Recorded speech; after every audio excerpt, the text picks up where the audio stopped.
sa e largët apo e afërt është koha kur Kosova nuk do të ketë nevojë për një kuotë gjinore, që të kemi një barazi gjinore në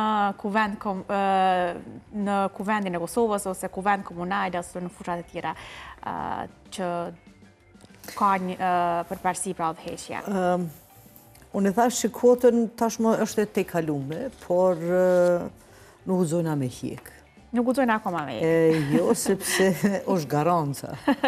Është garanca. Ne do të luftojmë në vazhdimsi.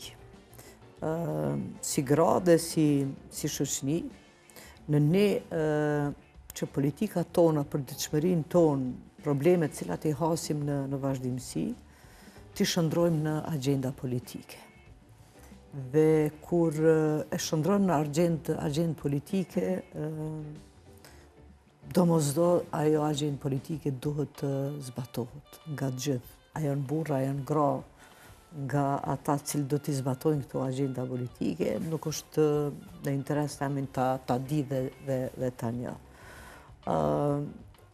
Kuotën po e shohim tek përfaqësimi në parlament, por ne në legislaturën e kalume e kemi vënë një kuotë tjetër në parlament, sepse parlamenti i ka dhe disa kompetenca për emrimin e bordeve.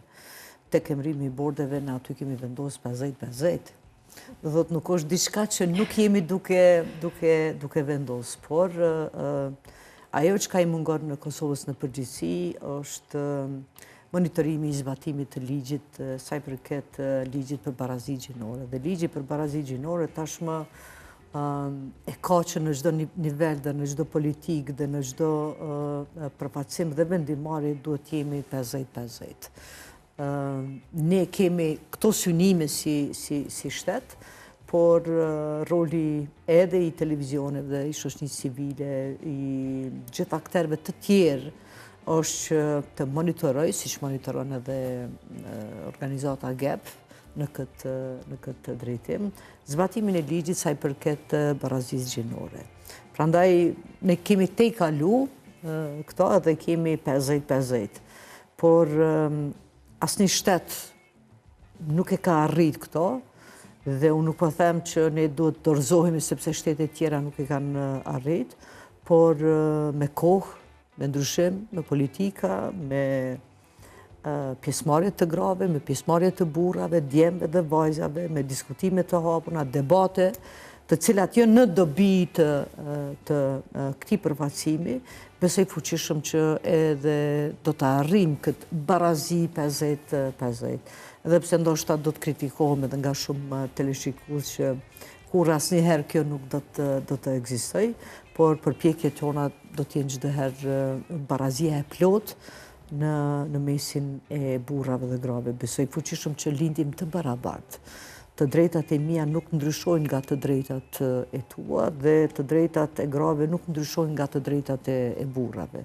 Të drejtat janë universale, të patjetërsueshme, të garantume edhe me rezoluta ndërkombëtare, mirë po të garantume edhe me kushtetut dhe me ligje të Kosovës. Prandaj jem para këtyre ligjeve, para këtyre rezolutave dhe para shoqënisë që ne duhet të luftojmë. Si gratë, mos dorëzohemi dhe të besojmë në barazi. Po nuk besove në barazi, lufta jote është e zbehtë dhe angazhimi yt është vetëm si përfaqësor. Dhe do ta konsiderojsh gjithmonë vetveten vetëm si figurë pa zë dhe pa ndonjë fuqi që ti ja ke dhënë qëllim dhe synim vetvetes për të ndryshuar në shoqëni. Ka ndryshuar, po e them shumë kështu me fjalë popullore, ka ndryshuar mbretëni tjera, nuk po ndryshojmë ne. Do të thotë bota është në ndryshim çdo herë. Lind me tjetër mendësi, rritesh me tjetër mendësi, formsohesh me tjetër mendësi, pjekësh me tjetër mendësi, plakësh komplet me tjetër mendësi. Do thotë edhe ne si qenie njerëzore evoluojmë në proceset të jetës. Prandaj dorëzimin duhet ta njohim dhe luftën duhet ta kemi çdo herë përballë.